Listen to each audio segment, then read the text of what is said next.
दिल्ली के पूर्व उप मुख्यमंत्री मनीष सिसोदिया को कोर्ट ने ईडी की हिरासत में भेज दिया है और सीबीआई वाले केस में 21 मार्च को जमानत पर सुनवाई है। मनीष सिसोदिया के पास क्या कुछ कानून के आगे रास्ते बसते हैं और क्या कुछ हो सकता है, इस पूरे विषय पर चर्चा के लिए हमने खास तौर पर आमंत्रित किया है कानून के जानकार और वकील नीलाश गौड़ जी को। नीलाश जी, बहुत बहुत स्वागत है आपका पंजाब केसरी टीवी और नवोदय टाइम्स पर। नमस्कार तरुण जी, मुझे आमंत्रित करने के लिए बहुत बहुत शुक्रिया। नीलाश जी, क्योंकि आप इस मामले को काफी बारीकी से देख रहे हैं, आखिर ये पूरा मामला है क्या? जी, मेरे साथ साथ पूरा देश इस मामले को बहुत ही बारीकी से देख रहा है और समझने की कोशिश कर रहा है। तो मैं पहले तो बहुत संक्षेप में ये बता देना चाहता हूँ कि आखिर ये पूरा मामला है क्या।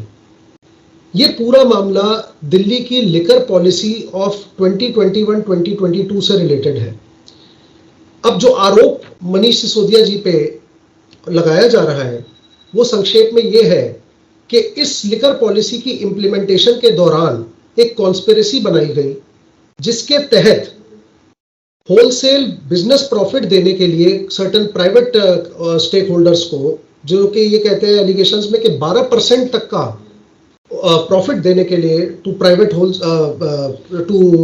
कंपनीज, जो स्टिपुलेशन इस पॉलिसी के अंदर minutes of meeting of group of ministers में मेंशन नहीं थी, तब भी ये कॉन्स्पिरेसी हैच की गई और प्राइवेट प्लेयर्स को इसका प्रॉफिट दिया गया और prevention of money laundering act में ईडी ने केस रजिस्टर किया मनीष सिसोदिया जी के खिलाफ।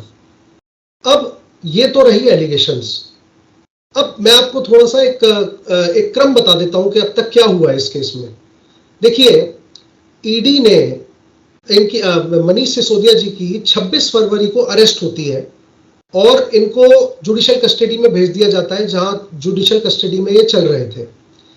इसके बाद ये ऑनरेबल सुप्रीम कोर्ट को अप्रोच करते हैं under article 32 of the constitution of India seeking regular bell in this matter after his arrest, और माननीय सर्वोच्च न्यायालय honourable supreme court wide order dated 28 of February 2023 इस पिटीशन को डिस्पोज ऑफ कर देती है, ये ऑब्जर्व करते हुए कि इनके पास ऑल्टरनेट रेमेडीज है और ये सीधा सुप्रीम कोर्ट आ गए और वो उन्होंने कहा कि हम इंक्लाइन नहीं है इसमें इस पिटीशन को एंटरटेन करने के लिए, और ये पिटीशन डिस्पोज ऑफ कर दिया जाता है। अब कल यानी कि 10 मार्च को, फ्राइडे को, माननीय स्पेशल जज presiding officer of special court ED, उन्होंने इनको रिमांड कर दिया ईडी कस्टडी के लिए 17 मार्च तक के लिए। ये है अभी तक की कार्रवाई। अब मैं आपको इसमें कुछ ऐसे पहलू बता देना चाहता हूं जो बहुत जरूरी है और आपके दर्शकों को ये जान के इस पूरे मामले के बारे में इस पे प्रकाश डलेगा और वो समझ पाएंगे कि क्या है। देखिए, prevention of money laundering act 2002 एक स्पेशल लेजिस्लेशन है जिसके अंदर मनी लॉन्ड्रिंग की एक्टिविटीज को कर्ब और कर्टेल करने के लिए ये कानून बनाया गया है। अब इनके खिलाफ एलिगेशंस ये हैं। देखिए, अभी ये सिर्फ आरोप है, एलिगेशंस है, ये सिद्ध नहीं हुए हैं। सबसे पहली बात तो मैं ये बता देना चाहता हूं, तो ये ट्रायल के बाद ही सिद्ध होंगे। अब जहां तक बात सीबीआई प्रोसिक्यूशन की भी है, क्योंकि इनके अगेंस्ट पैरेलल सीबीआई प्रोसिक्यूशन भी लॉन्च्ड है, जैसे कि आपने बिल्कुल सही कहा कि 21 मार्च को अब इनको जो रिमांड ग्रांट की गई है उसकी हियरिंग के दौरान पॉजिटिव ऑफ टाइम की वजह से ये टेकअप नहीं हो पाई इनकी बेल प्ली, और ये 21 मार्च को हियरिंग के लिए आ रही है। अब देखिए, जो पीएमएलए एक्ट है उसमें जो वर्ड्स यूज है वो वर्ड्स मैं आपको बताता हूँ जो स्टैट्यूट यूज करता है, जो कानून में है, वो है प्रोसीड्स ऑफ क्राइम। अब एलिगेशन ये है कि इस केस में proceeds of crime around 292 crore है। तो जैसे कि आपने पूछा कि कितना गंभीर मामला है, ये दिखाता है कि जो आरोप है वो बहुत गंभीर है लेकिन वो सिद्ध नहीं हुए। तो अब बात करते हैं पीएमएलए एक्ट के बारे में, थोड़ी सी बात कर लेते हैं कि ये अब कानूनी प्रक्रिया है क्या। अब आप ये समझिए कि ये ट्रायल चल रहा है। अब इस ट्रायल में पावर ऑफ अरेस्ट, क्योंकि अब देखिए सारी जो चर्चा है वो ये है कि ये अरेस्ट हुए हैं और इनको ईडी ने रिमांड किया है। अब इन्वेस्टिगेशन चल रही है, ईडी के पास भी तथ्य है। ईडी का ये कहना है कोर्ट में कि सात लोगों को समन किया है ईडी ने इस केस में, और उनकी इसी बेसिस पे उन्होंने रिमांड मांगी थी 10 दिन की। नीलान जी मैं आपसे यही समझना चाह रहा हूं, आरोप भ्रष्टाचार के हैं, सीबीआई के बाद ये ईडी की एंट्री जो होती है वो कैसे हो जाती है? ईडी की एंट्री होती है क्योंकि एक एलिगेशन है of a crime committed, an offence committed under prevention of money laundering act, जिसके लिए स्पेशल प्रोसिक्यूशन एजेंसी है ईडी, जो उसको प्रोब कर रही है, इसकी छानबीन कर रही है। अब जो पीएमएलए एक्ट के अंडर जो प्रोसीडिंग्स इनके खिलाफ चल रही है, ये सारा मामला ईडी का उससे रिलेटेड है, बहुत सिंपली। अब ये बात है कि power of arrest section 19 of PMLA act में प्रोवाइड की गई है। This is the PMLA act of 2002। इसका सेक्शन 19 पावर ऑफ अरेस्ट के बारे में बात करता है। अब ये आपको समझना पड़ेगा कि अरेस्ट, पीएमएलए एक्ट के अंडर अरेस्ट करना किसी इंडिविजुअल को बहुत ही सीरियस मामला है, बहुत ही सीरियस है, ये लाइटली नहीं लिया जा सकता। तो इसके अंदर है क्या कि जब तक अथॉरिटी अपनी सब्जेक्टिव सेटिस्फैक्शन और रीजंस रिकॉर्ड नहीं करती कि ऐसे क्या तथ्य आए हैं, ऐसा क्या रीजन है जो इस पर्सन को अरेस्ट किया जाए, तो उस पर्सन को अरेस्ट इतनी आसानी से नहीं किया जा सकता। तो अब हम ये अज्यूम कर सकते हैं कि कोई ना कोई prosecution agency, special agency ED के पास ऐसा कुछ एविडेंस है या तथ्य है जिसके बेसिस पे वो फर्दर इन्वेस्टिगेशन के लिए इनकी रिमांड मांगती है। और जो कोर्ट ने रिमांड ग्रांट भी की है प्रोसिक्यूशन को सुनने के और डिफेंस को सुनने के बाद। तो रिमांड जो है वो कोर्ट का प्रेरोगेटिव है, और कोर्ट दोनों पार्टीज को सुनने के बाद रिमांड ग्रांट भी कर सकती है और रिजेक्ट भी कर सकती है। इस केस में रिमांड ग्रांट की गई है। और मैं ये भी बता देना चाहता हूं कि ये डिफेंस काउंसिल्स की आर्गुमेंट्स भी रही हैं कोर्ट में कि इतनी आसानी से अरेस्ट नहीं किया जाना चाहिए and a person should be granted bail, और इस पे भी बहुत कानून इस पे विस्तृत है। लेकिन आपको ये समझना पड़ेगा कि जैसे आपने पूछा कि अब मनीष सिसोदिया जी के पास आगे क्या विकल्प उपलब्ध है और अब कैसे इसमें आगे कार्रवाई होगी, तो इसकी कार्रवाई जो है वो पीएमएलए एक्ट के सेक्शन 46 में ही डिफाइंड है। पीएमएलए एक्ट सेक्शन 46 में ये कहता है कि CrPC, code of criminal procedure, apply करेगा स्पेशल कोर्ट की प्रोसीडिंग्स में। तो इसमें क्या है कि उसको एक कोर्ट ऑफ सेशंस का दर्जा दिया गया है, और ये जैसे ऑफेंस ट्राई होते हैं कोर्ट ऑफ सेशन में, वैसे ही ऑफेंस ट्राई होगा जिसमें आगे कानूनी प्रक्रिया 225 सीआरपीसी एक्सेट्रा वो चलेगी। तो अब बात यह है कि सबसे इंपॉर्टेंट मुद्दा है कि क्योंकि ये अरेस्ट सेक्शन 19 के अंडर किया गया है पीएमएलए एक्ट में इनको, तो उसको कोर्ट कंसिडर करेगा। 21 मार्च की सुनवाई में सीबीआई वाले मैटर में भी बेल हेयरिंग आ रही है, और फर्दर रिमांड के लिए ईडी जाता है या क्या कार्रवाई होती है वो तो आगे वक्त ही बताएगा। लेकिन क्योंकि मामला बहुत गंभीर है, एलिगेशंस आर वेरी सीरियस, इसलिए कोर्ट हर चीज कंसिडर करके ही फैसला देगा। हाँ सर, एक चीज मैं ये समझना चाहूंगा, जो आम आदमी पार्टी के नेताओं ने भी कहा, मनीष सिसोदिया ने भी कहा, मनीष सिसोदिया के वकील ने भी कल कहा कोर्ट में कि जो भ्रष्टाचार के आरोप इन पर लगे हैं, अभी तक मनीष सिसोदिया से 1 रुपया तक बरामद नहीं हुआ, तो आरोप ये पूरी तरह से निराधार हैं।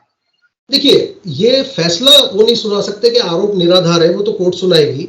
लेकिन उनका डिफेंस यही है कि एक चवन्नी भी अभी तक ट्रेस नहीं हुई है मनीष सिसोदिया जी के पास।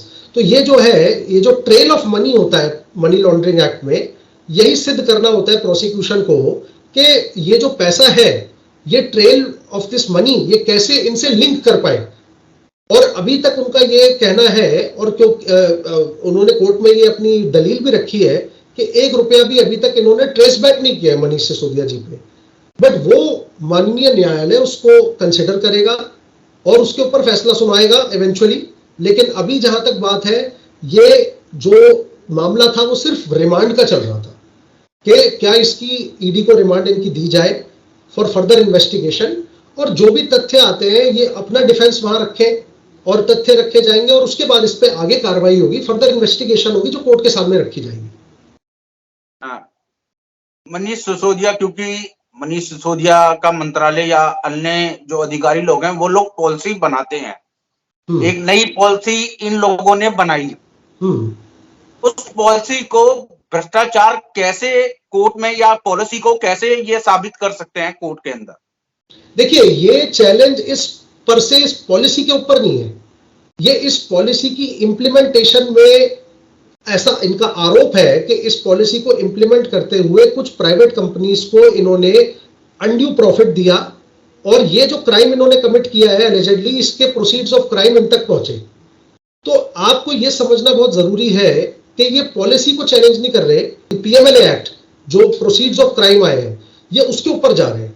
तो अब ये एलिगेशन जो है ये तो माननीय न्यायालय इसको सुन सकता है। अब बात यहां ये आती है कि इनका ये भी कहना था कोर्ट में कि इन्होंने जो इनके वकीलों का ये दलील थी कोर्ट में कि यहां इस प्रोसेस में तो ये एलजी से भी कंसल्ट किया था इन्होंने, माननीय ऑनरेबल एलजी से भी कंसल्ट किया था, तो फिर इसमें ये there is no question of any conspiracy. तो इसमें प्रोसिक्यूशन का ये कहना है कि it is only a consultative process, कि एलजी को कंसल्ट किया था, फाइनल डिसीजन इन्होंने लिया था, तो उस पे भी कोर्ट इसको एडजुडिकेट करेगा इस इशू को, और वो बहुत महत्वपूर्ण इशू है। लेकिन अभी ये समझना बहुत जरूरी है क्योंकि ये बड़े गंभीर एलिगेशन लगाए गए हैं। देखिए, इसमें एक बहुत इंपॉर्टेंट बात है कि जो भी तथ्य ईडी कोर्ट के सामने रखता है वो बहुत महत्वपूर्ण है, और इनका डिफेंस, क्योंकि ईडी को अपने प्रोसिक्यूशन में ये बियॉन्ड रीजनेबल डाउट प्रूव करना पड़ेगा कि ये जो एलिगेशंस इनके खिलाफ है वो प्रूव होती हैं, और उसमें उनको प्रूव करने के लिए ये दिखाना पड़ेगा कि अगर कोई अनड्यू बेनिफिट कंपनीज को गया है और वो पैसा जो है वो मनीष सिसोदिया से वो डायरेक्टली लिंक कर पाते हैं कि नहीं, वो जो ट्रेल ऑफ मनी है वो जब तक अक्यूज्ड तक नहीं आती और ये प्रूव नहीं किया जाता बियॉन्ड रीजनेबल डाउट कि ये पैसा उनके पोजीशन में है फॉर हिज यूज और पोजीशन एक्सेट्रा, तब तक ये आरोप सिद्ध नहीं हो सकते, और ये वक्त ही बताएगा कि इसका फैसला क्या होता है। नीलाम जी, मैं एक चीज दर्शक भी समझना चाहेंगे कि मनीष सिसोदिया के पास से 1 रुपया तक बरामद नहीं हुआ, भ्रष्टाचार का उन पर आरोप लगा है। साथ ही साथ जो दर्शक ये समझना चाहेंगे कि जिस तरीके के आरोप लगे हैं, कोई पैसा मिला नहीं है। आम आदमी पार्टी का भी यही आरोप है कि उनके पास से एक चवन्नी नहीं मिली। तो क्या ये पूरा मामला, जिस तरह से आम आदमी पार्टी का आरोप है, क्या ये राजनीति से प्रेरित आपको लगता है या वाकई इसमें कुछ और बात है? हालांकि ये सवाल आप क्योंकि कानून के जानकार हैं, आपसे बनता नहीं, लेकिन लोग कैसे समझेंगे कि जब पैसे नहीं मिले मनीष सिसोदिया के पास से तो वो जेल में क्यों? देखिए, ये मेरे एक्सपर्ट ओपिनियन, लीगल ओपिनियन के परव्यू से बाहर है, लेकिन मैं एक बात जरूर कहना चाहूंगा कि ये भी डिनाई नहीं किया जा सकता कंप्लीटली कि आज और आज से पहले पास्ट में कानून का मिसयूज किया गया है पॉलिटिकल एजेंडास को परस्यू करने के लिए डिफरेंट पॉलिटिकल पार्टीज के द्वारा। तो ये बात कंप्लीटली डिनाई नहीं की जा सकती, लेकिन हर केस के फैक्ट्स और सर्कमस्टेंसेस डिफरेंट होते हैं और यूनिक होते हैं। तो क्या इस केस में, देखिए, आप आज अगर हम एक बात अज्यूम कर ले, मान के चलें कि इन केसेस में मनीष सिसोदिया जी को कल अक्विटल हो जाता है, वो बरी हो जाते हैं, तो कोर्ट तो ये ओपिनियन नहीं दे सकती ना कि ये पॉलिटिकल एजेंडा था। कोर्ट का काम सिर्फ ये होता है कि कोई आरोप हुए, प्रत्यारोप हुए, और उसके ऊपर फैसला सुनाना कानून की प्रक्रिया के तहत माननीय न्यायालय का दायित्व है, और यही माननीय न्यायालय करते हैं और करते आए हैं। तो ये एक मीडिया के लिए इशू जरूर हो सकता है, क्योंकि हमारी कंट्री में अनफॉर्चुनेटली मीडिया ट्रायल्स होते हैं, होते आए हैं। तो ये सब चीजें उस कोर्ट के न्यायिक कार्रवाई के प्रक्रिया से बाहर है, और इनसे माननीय न्यायालय का कोई लेना देना नहीं होता। तो ये सिर्फ चीज मैं बता देना चाहता हूँ। सर, एक चीज और आपसे समझना चाहेंगे, अब क्योंकि आपने भी जिक्र किया कि सुप्रीम कोर्ट गए थे मनीष सिसोदिया, वहां से कोई राहत नहीं मिली, अब आगे क्या रास्ता बचता है? देखिए, सीबीआई की रिमांड 21 तारीख को बेल पर सुनवाई है, उससे पहले ईडी गिरफ्तार कर लेती है, 7 दिन की कस्टडी उनकी है। आगे वो क्या करेगी, क्या रिमांड मांगेगी वो बात की बात है। हाँ। तो अभी मनीष सिसोदिया को जमानत मिलना, क्या लगता है, क्या उनके पास कानूनी तरीके बचे हैं अब आगे के लिए? नहीं, उनके पास ये कानूनी प्रावधान है 439 सीआरपीसी में कि वो रेगुलर बेल के लिए जा सकते हैं, जो जा रहे हैं वो, और उस पर सुनवाई होनी बाकी है। और वो बेल ग्रांट होगी या नहीं होगी ये तो वक्त बताएगा, ये तो हम सब देखेंगे। लेकिन ये है कि मैं ये दोबारा बता देना चाहता हूं आपके दर्शकों को कि पीएमएलए एक्ट के अंदर जो सेक्शन 19 में पावर टू अरेस्ट है, वो बहुत कम सिचुएशंस में एक्सरसाइज की जाती है और की जानी चाहिए।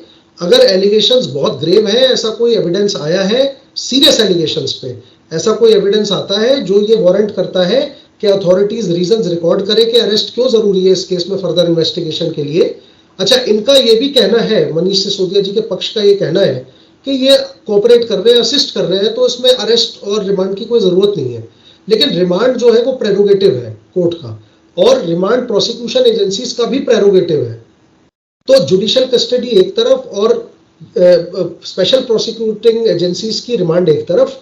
उस रिमांड के दौरान जो भी इंक्रिमिनेटिंग एविडेंस इनके खिलाफ आता है वो इनके सामने रखा जाता है, इनसे पूछताछ की जाती है, ये अपना पक्ष रखते हैं और उससे चीजें साफ हो जाती है। तो रिमांड उस पर्पस के लिए है, to aid in investigation of the case. तो बात ये है सम एंड सब्सटेंस। और जहां तक बात रेगुलर बेल की है, क्योंकि ये एक पर्सनल लिबर्टी का इशू है कि कोई person, if a person is arrested, his personal liberty is curtailed, तो उसके लिए कानूनी प्रावधान है सीआरपीसी के अंडर, सेक्शन 439 है for regular bell upon arrest, जो इनके पास है विकल्प। यानी बेल मिल भी सकती है, नहीं भी। हाँ, ये तो वक्त बताएगा, ये तो माननीय न्यायालय का फैसला बताएगा। रास्ते खोले हैं। बहुत बहुत नीलांश सर, शुक्रिया पंजाब केसरी टीवी और नवोदय टाइम से बातचीत करने के लिए और बारीकी से चर्चा करने के लिए। आपने बताया किस तरीके से कि आखिर पूरा मामला क्या है और दिल्ली के पूर्व उप मुख्यमंत्री मनीष सिसोदिया के पास क्या कुछ रास्ते बचे हैं। बहुत बहुत शुक्रिया सर। शुक्रिया, बहुत बहुत शुक्रिया।